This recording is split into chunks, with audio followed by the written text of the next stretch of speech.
क्या आप अमेरिका आना चाहते हैं? क्या आप चाहते हैं कि आप डॉलर्स में कमाएं? क्या आप चाहते हैं कि आप अपने परिवार का भविष्य सुधारें?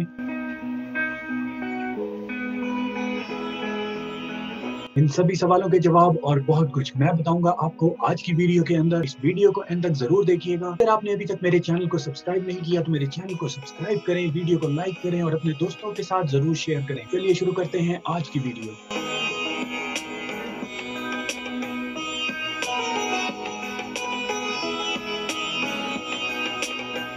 बहुत देर से इंतजार था। बहुत सारे लोग मुझसे पूछ रहे थे कि अमेरिका कैसे आया जाए, कैसे आ सकते हैं, हमें भी अमेरिका बुलाया जाए। मैं आज आपको बताऊंगा कि अमेरिका आप सब लोग कैसे आ सकते हैं।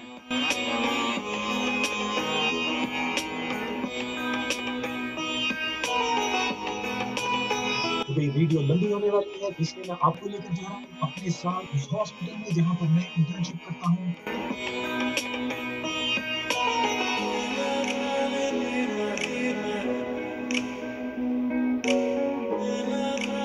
लेकिन इससे पहले कि मैं आज की वीडियो को शुरू करूं, मैं आपको ये जरूर बताता चलूं कि मैं किसी भी एजेंसी से ताल्लुक नहीं रखता। मेरी कोई ट्रैवल एजेंसी नहीं है और मुझे आपसे कोई पैसे नहीं चाहिए।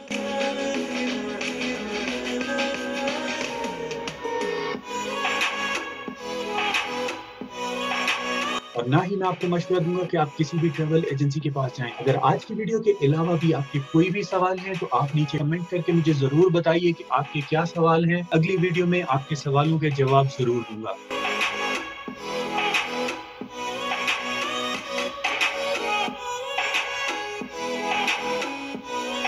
सबसे पहले अमेरिका आने के लिए आपको किसी भी ट्रैवल एजेंट के पास जाने की जरूरत नहीं है। इससे पहले कि मैं आपको ये बताऊं कि अमेरिका किस तरीके से आया जा सकता है, मैं आपको ये जरूर बताना चाहूंगा कि अगर आपके ख्याल में अमेरिका के अंदर बहुत ही आसानी से पैसे मिल जाते हैं, डॉलर सड़कों पर पड़े हुए हैं, दरख्तों पर लगे हैं,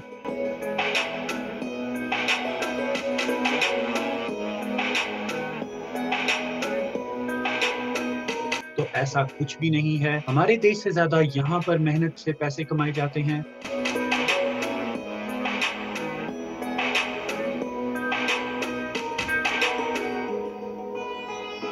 अमेरिका आने के बहुत सारे तरीके हैं। आप यहाँ पर घूमने आ सकते हैं, आप घूमने या किसी भी मीटिंग को अटेंड करने के लिए यहाँ पर आ सकते हैं। इस तरह के वीजे को कहते हैं B1 B2 वीजा।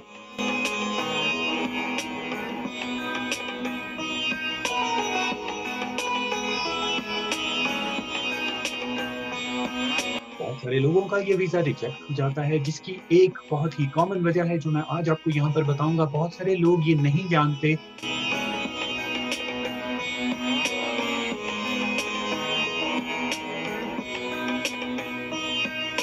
अगर आप ये दिखाते हैं कि यहाँ से अमेरिका से कोई आपको स्पॉन्सर कर रहा है तो उनका वीजा रिजेक्ट हो जाता है।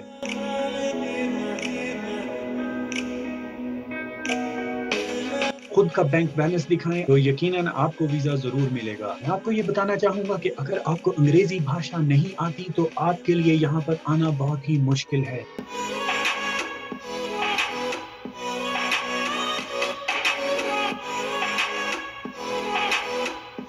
मुझे तकरीबन 6 साल लगे अमेरिका आने में, इसलिए मैं चाहता हूं कि मैं आपको गाइड करूं और आपको इतना समय ना लगे। आप एक ही साल या उससे भी पहले अमेरिका आ जाएं।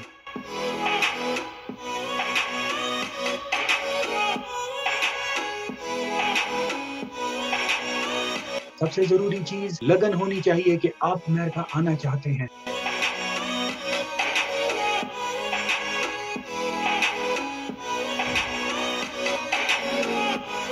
दूसरा तरीका है पढ़ाई के लिए आना, जिसको कहते हैं F1J1 वीजा। जो लोग सिर्फ 6 महीने या 1 साल के लिए एज अ एक्सचेंज स्टूडेंट आते हैं, उसके लिए होता है J1 वीजा।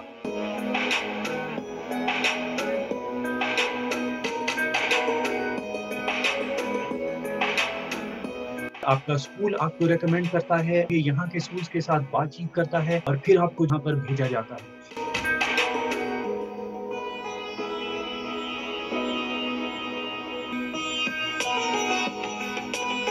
और अगर आप खुद से आना चाहते हैं, आप चाहते हैं कि आगे की पढ़ाई आप यहाँ पर आकर करें, पढ़ने के साथ आप काम भी करना चाहते हैं, तो उसके लिए है F1 वीजा।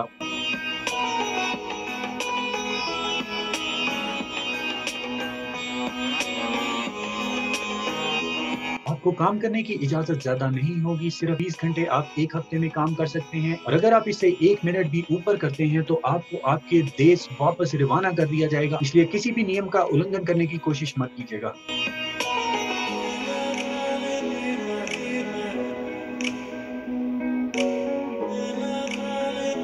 अगर आप बीमार हैं और आप अपना बेहतर इलाज करवाना चाहते हैं तो आपके लिए है B2 वीजा।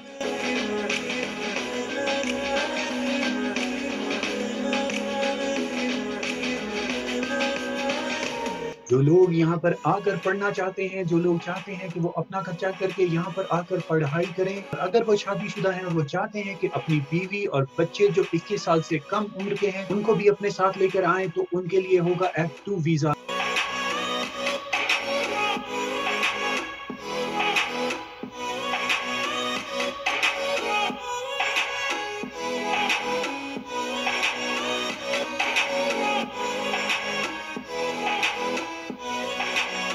अगर आपने अपनी पढ़ाई मुकम्मल कर ली है, आप अब किसी प्रोफेशन के अंदर हैं, तो आप लोग भी आ सकते हैं। आपके लिए भी बहुत सारे वीजाज हैं, जैसे H1B1, H1B1, B2।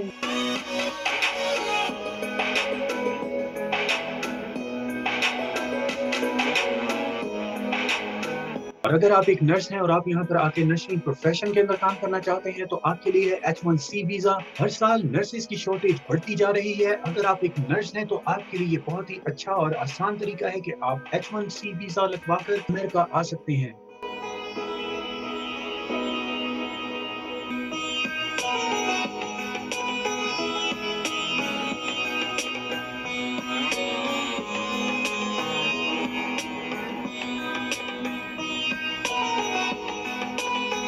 अगर आपके अंदर कोई बहुत ही खास हुनर है, अगर आप एथलेटिक हैं या आपके अंदर कोई एक्स्ट्रा ऑर्डिनरी एबिलिटीज हैं और आप कंट्रीब्यूट कर सकते हैं साइंस, आर्ट, बिजनेस या किसी भी ऐसी इदारे के अंदर, तो भी आप अमेरिका आ सकते हैं। आपके लिए है O1A, O1B, O2, O3 visas.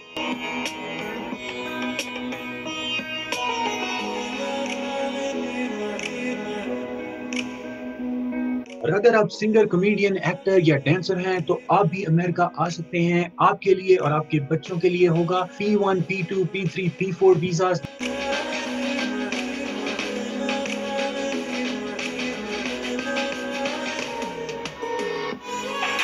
अगर आप मजहबी रहनुमा हैं तो आप भी आ सकते हैं। आपके लिए है R1 और आपके घर वालों के लिए है R2 वीजा।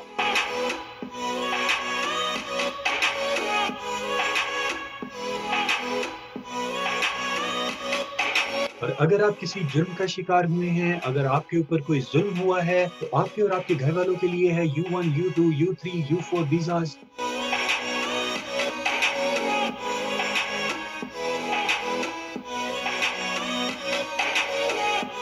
तो ये थी कुछ वीजाज की टाइप्स। अब आपको पता है कि आपका प्रोफेशन क्या है और आप किस तरह से अमेरिका आ सकते हैं।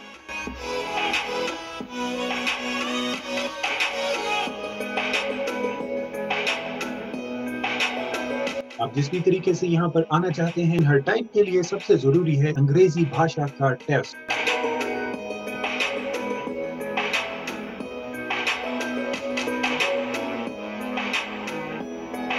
दो टेस्ट जो बहुत ही कॉमन है, आइल्स और टॉफल। आइल्स यानी international English language testing system और टॉफल यानी कि test of English as a foreign language.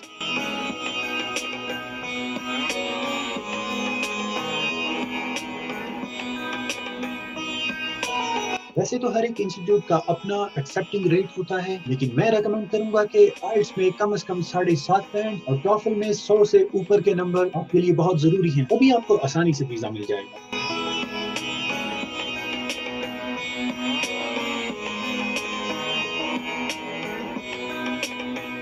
तो ये तो थी कुछ नॉन इमिग्रेंट वीजा टाइप्स जो कि सिर्फ कुछ लिमिटेड टाइम के लिए होती हैं। आप यहाँ पर आते हैं, घूमते फिरते हैं, रहते हैं, पढ़ते हैं और वापस चले जाते हैं।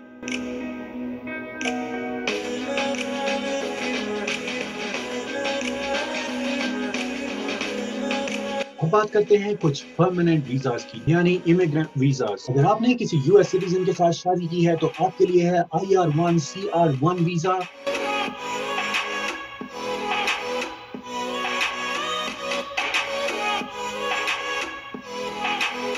इसमें काफी समय लग जाता है। बहुत कम लोग जानते हैं कि अगर आप इस वीजा का इंतजार कर रहे हैं तो आप K3 वीजा के थ्रू पहले ही आ सकते हैं।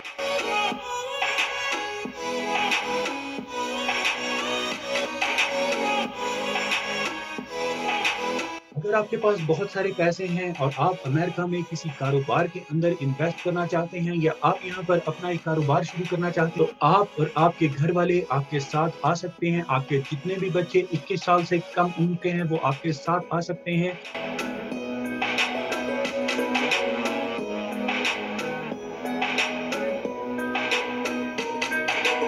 अगर आपके पास अमेरिकन डॉलर्स के अंदर 5 से 10 लाख रुपए हैं तो आपको डायरेक्टली ग्रीन कार्ड मिल सकता है। अमेरिकन 5 लाख डॉलर बनते हैं भारतीय 3 करोड़ 70 लाख रुपए।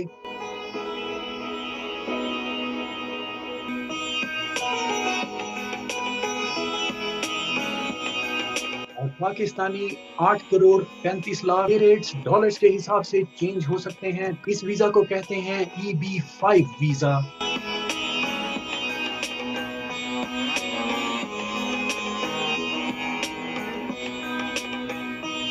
अगर आपको या किसी और बच्चे को किसी US सिटीजन ने अडॉप्ट किया है तो उसके लिए है IR3 IH3 वीजा।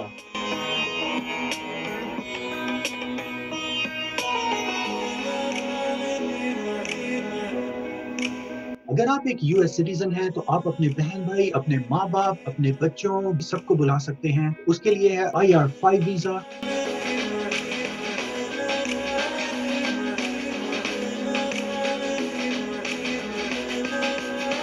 और अगर आप US लीगल परमानेंट रेजिडेंट हैं तो आप सिर्फ अपने बीवी और बच्चों को बुला सकते हैं और उनके लिए होगा F2A F2B वीजा।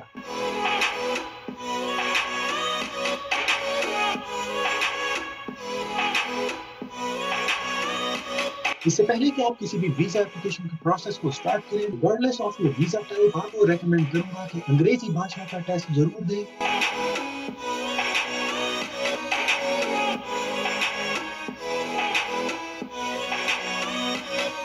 बहुत सारे लोगों का ये समझना है कि आप सिर्फ हायर एजुकेशन के लिए ही यहाँ पर आ सकते हैं, किंतु आप यहाँ पर 6ठी कक्षा, 7वीं कक्षा, 8वीं कक्षा, किसी भी कक्षा के लिए आ सकते हैं।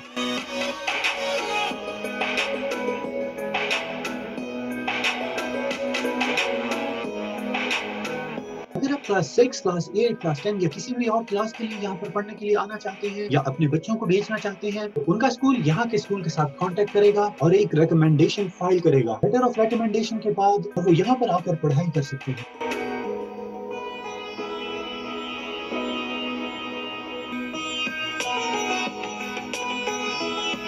अगर आपने A लेवल्स या एसोसिएट या कॉलेज या इंटरमीडिएट इस तरह की कोई भी पढ़ाई की है, उसके लिए आपको देना होगा SAT या ACT टेस्ट। SAT टेस्ट में टोटल 1600 नंबर होते हैं, जिसमें से अगर आपके 1500 1400 नंबर हैं तो आप आसानी से किसी भी स्कूल में अप्लाई करके यहाँ पर आ सकते हैं। ACT टोटल 36 नंबर्स का होता है। 30 प्लस एक अच्छा स्कोर है। अगर आपके 30 अबव नंबर हैं तो आप आसानी से किसी भी कॉलेज में एडमिशन लेकर यहाँ पर आ सकते हैं।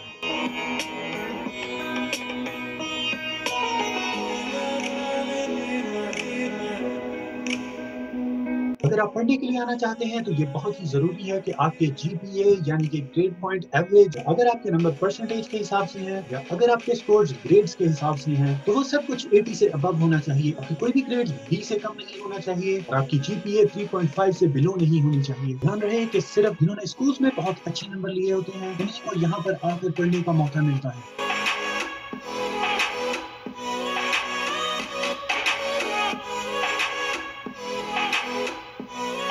न सिर्फ अमेरिका बल्कि पूरी दुनिया से अमेरिका के स्कूल्स में अप्लाई किया जाता है पढ़ने के लिए। इसलिए कंपटीशन बहुत टफ है और एडमिशन मिलना बहुत मुश्किल होता है। लेकिन अगर आपके स्कोर्स अच्छे हैं तो निश्चिंत हो जाएं, एडमिशन आसानी से मिल जाएगा।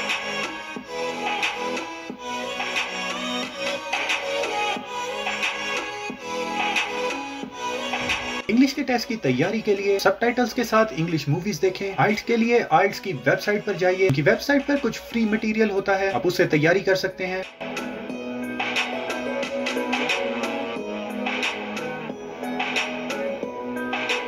टॉफल के लिए ATS की वेबसाइट पर जाएं, वहां पर फ्री मटेरियल होता है, आप उससे तैयारी कर सकते हैं। बिना किसी महंगी ट्यूशन लिए, बिना किसी एक्सपेंसिव क्लासेस के आप आसानी से इन टेस्ट की खुद से तैयारी करके इनको पास कर सकते हैं।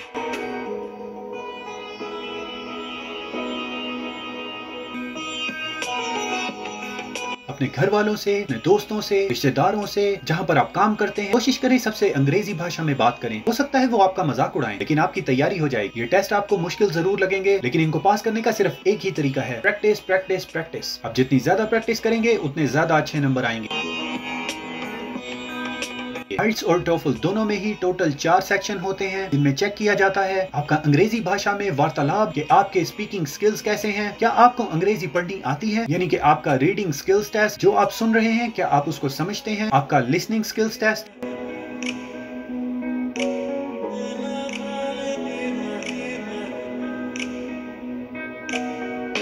और सबसे आखिर में आपका रिटन टेस्ट। इंग्लिश टेस्ट को पास करने के लिए बहुत सारी टिप्स और ट्रिक्स हैं। अंग्रेजी में न्यूज आर्टिकल्स को पढ़ें। किसी भी टेस्ट की तैयारी के लिए आपको सबसे पहले अपने सोशल मीडिया से बाइकआउट करना होगा।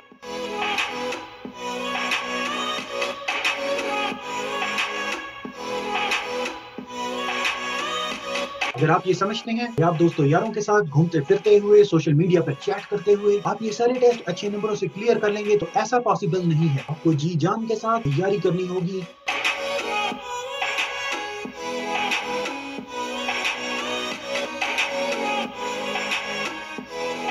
अगर आपने बैचलर्स किया है और आप यहाँ पर मास्टर्स करने के लिए आना चाहते हैं, उसे कहा जाता है ग्रेड स्कूल। अगर आप मास्टर्स या पीएचडी के लिए यहाँ पर आ रहे हैं, तो उसके लिए जरूरी है कि अंग्रेजी के टेस्ट के साथ साथ आप जीआरई या जीमैट दें।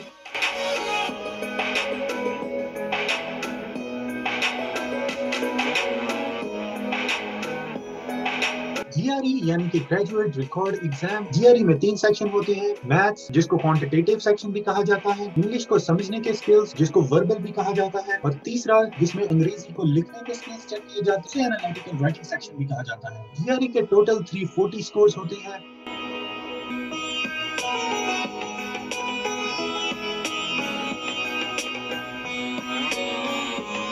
300 से अबव स्कोर्स अच्छे माने जाते हैं, लेकिन मैं रेकमेंड करूंगा कि 320 स्कोर्स का टारगेट रखें और 320 या इससे ज्यादा स्कोर्स लें, ताकि आपको आसानी से किसी भी टॉप यूनिवर्सिटी के अंदर एडमिशन मिल जाए।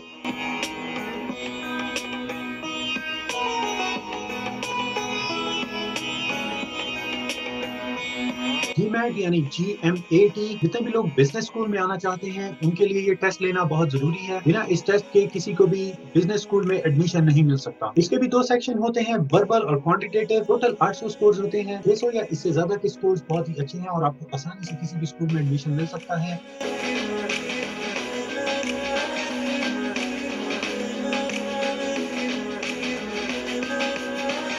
उसके बाद बारी आती है स्कूल की। तो पहला स्टेप इंग्लिश का टेस्ट, दूसरा स्टेप क्वालिफाइंग टेस्ट, जो कि आपकी सिचुएशन के हिसाब से डिफरेंट हो सकता है। वो SAT, ACT, GRE या GMAT या इसके अलावा कोई भी हो सकता है। अगर आपने ये स्टेप्स कंप्लीट कर लिए हैं, आपका थर्ड स्टेप होगा US स्कूल्स में से किसी टॉप स्कूल को चूज करना। जी हाँ, टॉप स्कूल को चूज करना बहुत ही जरूरी है। अगर आप किसी भी छोटे मोटे स्कूल के अंदर एडमिशन ले लेते हैं, आपको आसानी से एडमिशन मिल जाएगा। हो सकता है कि आपको बिना इन टेस्ट के भी एडमिशन मिल जाए।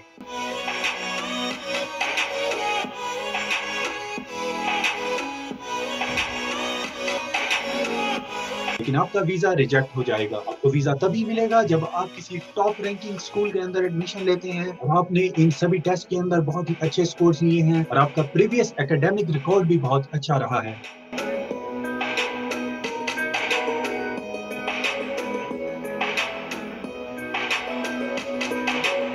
क्वेश्चन ये है कि कैसे यूएस की टॉप यूनिवर्सिटीज को सर्च किया जाए, कैसे आप फाइंड कर सकते हैं कि टॉप यूनिवर्सिटीज कौन सी हैं। तो स्कूल्स को सर्च करने के लिए कुछ वेबसाइट्स हैं। सबसे पहले peterson.com, जिसका लिंक मैं नीचे डिस्क्रिप्शन में भी मेंशन करूंगा। वहां पर जाकर आप अपनी फील्ड, अपनी क्वालिफिकेशन और अपनी लोकेशन के हिसाब से जाकर ढूंढ सकते हैं कि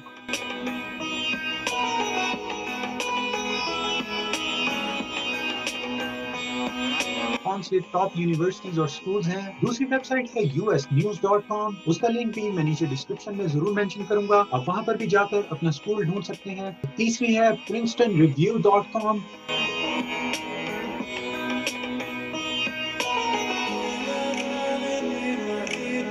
इसके अलावा भी आपको लाखों वेबसाइट्स मिल जाएंगी जो आपको रैंकिंग बताती हैं, आपको यूएस के स्कूल्स के बारे में बताती हैं।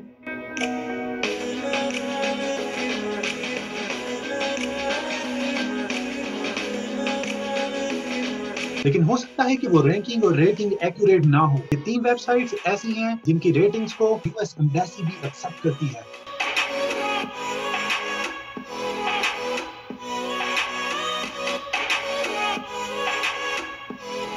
स्टेप नंबर 4, आपको कौन सा स्कूल चूज करना चाहिए। जो भी स्कूल आप पिक करते हैं, ये जरूरी है कि आप देखें वो टॉप रैंकिंग्स में हो, टॉप 1, 2 या 3 नहीं, बल्कि टॉप 100 यूनिवर्सिटीज में भी अगर वो आ रही है तो वो one of the best universities है। कॉलेज और यूनिवर्सिटी सभी को यहाँ पर स्कूल ही कहा जाता है और हर स्कूल की रेटिंग प्रोग्राम के हिसाब से होती है। जरूरी नहीं कि एक स्कूल इंजीनियरिंग के लिए टॉप 10 में है तो वो मेडिकल स्कूल भी अच्छा होगा। हो सकता है वो मेडिकल स्कूल इतना अच्छा नहीं है या वो टोटली मेडिकल स्कूल है ही नहीं। प्रोग्राम के हिसाब से रेटिंग्स देखना बहुत जरूरी है।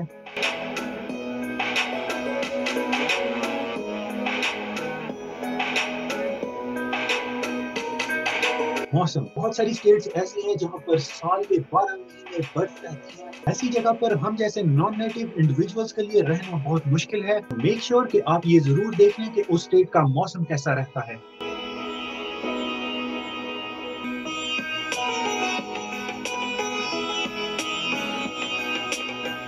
नेक्स्ट स्टेप, आप सिर्फ एक यूनिवर्सिटी ना देखें बल्कि 5 से 10 यूनिवर्सिटीज को शॉर्ट लिस्ट करें। 2 से 3 यूनिवर्सिटीज ऐसी जो टॉप 10 के अंदर हैं, 2 से 3 स्कूल्स ऐसे जो टॉप 100 के अंदर हैं और 2 से 3 स्कूल्स ऐसे जो टॉप 200 स्कूल्स के अंदर। और उन सभी स्कूल्स के अंदर आप एडमिशन के लिए अप्लाई करें और उनमें से 1, 2 या 3 जितने भी स्कूल्स में आपका दाखिला होता है, तब आप उनके साथ निगोशिएट कर सकते हैं।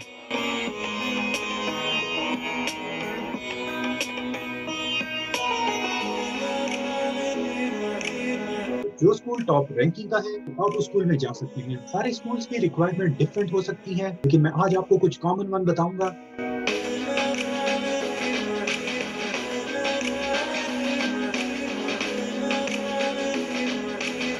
आपको एक ऐसे लिखना होगा 5 to 10 पेजेस का, इसमें आपको बताना होगा कि आप क्यों इस फील्ड में पढ़ाई करना चाहते हैं और क्यों आप इसी स्कूल से पढ़ना चाहते हैं और आपके फ्यूचर प्लान्स क्या होंगे। आपको भेजने होंगे अपने सारे ऑफिशियल स्कोर्स, जितने भी टेस्ट आपने लिए हैं।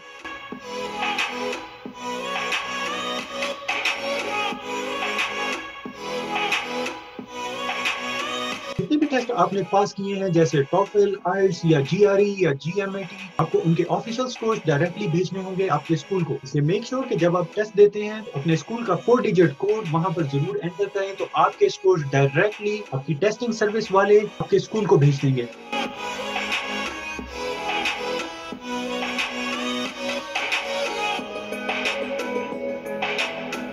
टेस्ट देने से पहले अगर आप अपने स्कूल का कोड एंटर करते हैं और आपके स्कोर्स डायरेक्टली स्कूल को जाते हैं तो एट दैट टाइम आपके स्कोर्स बिल्कुल फ्री में भेजे जाएंगे।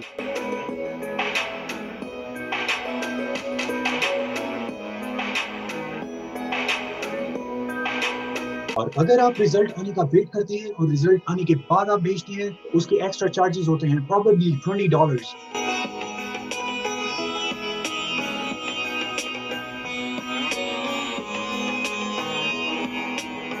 आपको चाहिए होंगे 3 लेटर ऑफ रिकमेंडेशन, जिसमें से 2 आपके इंस्टीट्यूट के, आपके स्कूल के प्रोफेसर हो सकते हैं और कोई तीसरा ऐसा जिसके पास आप काम करते हो, आपके सुपरवाइजर, आपका मैनेजर, कोई भी। अगर आप काम नहीं करते तो तीनों आपके प्रोफेसर, आपके टीचर्स भी हो सकते हैं।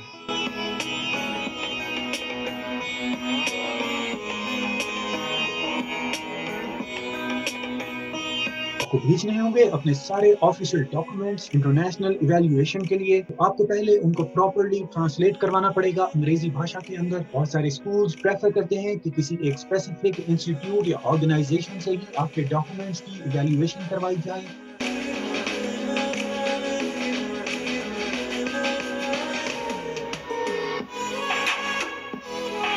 ज्यादातर जो मोस्ट कॉमनली इंस्टीट्यूट्स यूज करते हैं वो है IERF, जिसकी फीस तकरीबन $200 से $500 के दरमियान में होती है। डिपेंड करता है कि आपके कितने डॉक्यूमेंट्स इंटरनेशनल लैंग्वेज में हैं और उन्हें इनको ट्रांसलेट करना पड़ता है।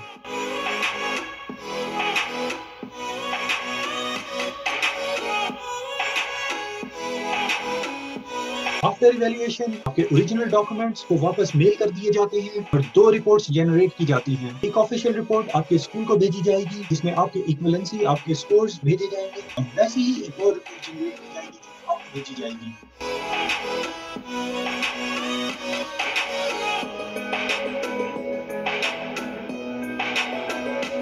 किसी भी स्कूल में एडमिशन के लिए एप्लीकेशन प्रोसेस फी होती है जो कि $50 to $100 या $150 होती है, जो आप आसानी से क्रेडिट कार्ड के जरिए पे कर सकते हैं।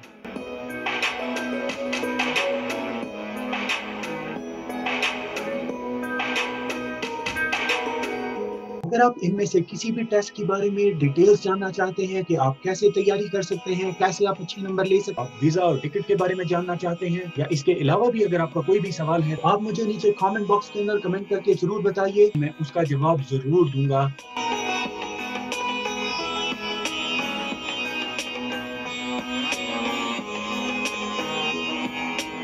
वीडियो को लाइक करें, शेयर करें, चैनल को सब्सक्राइब करें। और आपको ये वीडियो कैसी लगी मुझे जरूर बताइए। चलिए दोस्तों, आज के लिए इतना ही, मिलते हैं अगली वीडियो में।